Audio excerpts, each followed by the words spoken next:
Labvakar! Mākslu miedarbība ir fascinējoša. Mēs nesen sastapām mākslinieces, kuras laikmetīgo mākslu sapludinājušas ar mūsdienu modi. Savukārt rotu mākslinieks Guntis Lauders savās rotās attēlojas Šekspīra sonetus. Galerija Putīs savu 10 gadu pastāvēšanu atzīmēja, cienājot viesus ar gardu torti un atklājot rotu mākslinieka Gunta Laudera izstādi Zudušo gaumu meklējot, kas tapusi Šekspīra sonetu noskaņās. Mērķis tā laika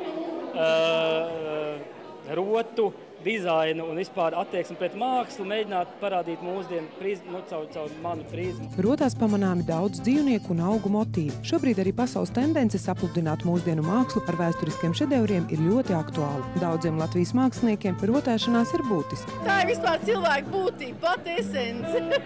Tur ir gan drāma, gan komēdija, viss iekšā. Šobrīd cilvēki ir tādi bikli sabijušies. Viņiem ir kā bail no nākotnes. Un tāpēc es gribu ieteikt meklēt rotas, kas cilvēks aizsargā. Un tādas ir. Taču, protams, mākslinieku darinājumi nav lēts prieks. Lauders Gunts, es viņu ļoti mīlu kā mākslinieks, kā cilvēku, abus divus arī Guntu. Bet viņa rotas vairāk nevar atļauties. Pastāv jau arī demokrātiskāki veidi, kā sajust mākslas dievišķo dzirksti un būt ar to uz viena viļņa ikdienā. Jaunums Latvijā – gleznas uz tēkrakliem, suvenīru kolekcija, ko radījusi galerija De Fab. Pasaulē ir zināmi šādi princips, ka mākslas darbi tiek vienkārši drukāti uz krakliem un pārdot. Pārsvarā šie krakli ir vienkārši parastie tēkrakli, kuriem ir kvadrāts bilde virsū, un tas nav nekas oriģināls. Pašmāju krekliņus domājuši un konstruējuši vairāk dizaineri, ņemot vērā kreklu uzdevumu. Viņš nekādā mērā nedrīkst aizēnot to pašu gleznu. Un tad tev nākas it kā piekāpties gleznas priekšā, bet tai pašā laikā censties radīt kaut ko unikālāku par parastu veikalā nopērkamu kreklu. Krekliņu kolekcijā aplūkojami 8 Latvijas mākslinieku darbi. Eksperimentos pagaidām veiksmīgs izrādījies arī krekliņu praktiskums. Es tieši tāpēc arī katru krekli, kas mums tiek izgatavots, pati mēģinu, mazgāju gan ar rokām, gan ar veļas mašīnu, jo ir daži krekli, kur izmanto dzīda apdruka. Koķi to bērnišķīgo košo un funkcionālo. Mākslas krekliņu cena ir no 11 līdz 50 latiem. Starp citu vienaldzīgo nesot. Ir tāda, kad uzreiz pamana.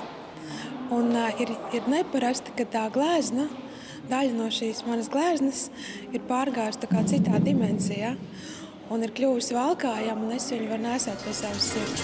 Māksla atkal pārkāpja robežas, un mūs priecē tās cilvēcīgais un pieejamais raksturs.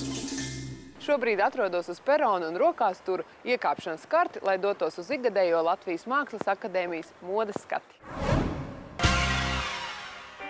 Teju bezgalīgs pūlis un tematika perons padarīja šī gada Mākslas akadēmijas ikgadējo modes skatu par notikumu. Scenogrāfijā ir ne tikai dzelzceļa izskats, kas ir aizaudzis dzelzceļš, bet arī dzelzceļa smarža, kas nāk tā specifiskā darba smarža no gulšņiem. Perona noskaņu baudīja arī kultūras ministrs. Jāsaka godīgi, neesmu pārāk bieži viesis modes skaties, bet šādu skatu esmu 3. reizi. Sliedes kalpoja kā modes smēle, uz kuras tika izrādīts vairāk kā 20 kolekcijas. Šogad tās izcēlās ar funkcionalitāti. Viņas kļūst gan reizē valkājumāks, gan reizē tādas pārliecinošākas. Мне понравилось, что одежду можно носить в первую очередь. Man šoreiz labāk patīk, es teikšu godīgi. Šī gadā ir vairāk tīras formas, ir mazāk eksperimentu, ir vairāk lietojamas lietas. Mūsu favorīta Lienas Kurševas dzīvespriecīgā kolekcija vīriešiem. Ir ļoti viegli uztaisīt visu melnu. Teiksim tā, tas ir vienkāršāk nekā salikt kopā krāsas, gan formu. Tas ir daudz sarežģītāk. Arī kultūras ministrs uzteica pašmāju modes mākslinieku veikumu, taču viņa garderobē latviešu darinājumu diemžēl nav. Nē, diemžēl nē, man nekā laikam nav šobrīd. Uzaugs tomēr vislabāk nevis Latvijā, bet Londonā, es gribētu teikt. Lūk, niša, ko iekarot. Kā zināms, pašmāju politiķi mēdz izvēlēties arī ekscentriskas darba drānas. Taču, ja ir vēlēšanās atbalstīt jaunos modes māksliniekus, tad viņu darinājums var iegādāties lielveikalā Domini. Īstas divas valdzina ar savu personību, dziedāt un dejot prasmi. Taču nemazāk intriģējošas ir divu kaislības. Neilgi pirms kaislīgās divu nakts sastapām tās dalībnieces, aktrises un dziedātājs Jūrmalā. Viena no viņām – basām kājām.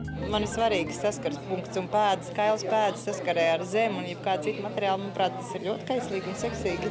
Citu divu kaislības nebija redzamas kā uz dēlnes, toties tās mutuļo viņās iekšā. Man patīk visu milzīgo laimes, varavīksnes, buķeti, krāsu visu laiku izbaudīt. Es esmu milzīga tāda dzīves baudītāja. Daba, mazbērns, profesija, ļaudis, dziesma, skaņa. Pašai no dabas vēl iespēja būt vingrai, skriet, darīt, stāvēt uz galvas, dziedāt, spēlēt. Tik daudz skaisli. Man lielākā kaislība vienmēr bijusi mūzika, un pēc tam ir sakojis vīrietis.